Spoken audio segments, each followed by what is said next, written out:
So మనకి product unboxing చేసిన తర్వాత ఇలా ఉందండి.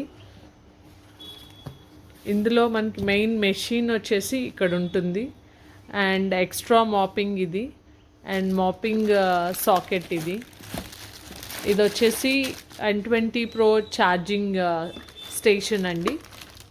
అండ్ ఇక్కడ వచ్చేసి డాకెట్ ఉంది, charging docket. So main machine cover open చేసిన తర్వాత ఇలా ఉంటుందండి మెషిన్ మనకి. N20 Pro మిషన్తో పాటు మనకి వచ్చే ఐటమ్స్ వచ్చేసి ఛార్జింగ్ స్టేషన్స్. ఇది ఛార్జింగ్ స్టేషన్ అండి, ఎకోవాక్స్ ఛార్జింగ్ స్టేషన్.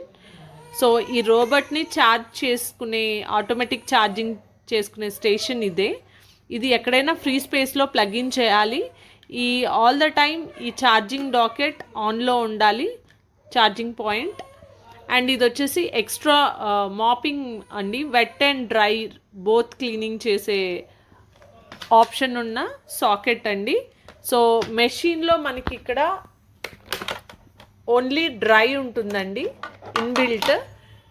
సో మనకి wet and dry vacuuming cleaning కావాలి అనుకున్నప్పుడు ఇది ఫిట్ చేసుకోవాలండి. ఇందులో వాటర్ ఫిల్లింగ్ ఉంటుంది, ఇక్కడ water filling. Only purified water మాత్రమే, మినరల్ వాటర్ మాత్రమే వాడాలండి ఇందులో. No liquids, no oils, nothing, no soap. And one extra mop వస్తుందండి మనకి. So if you buy N20 Pro, DEEBOT N20 Pro, make sure you get all these items when you unbox your product.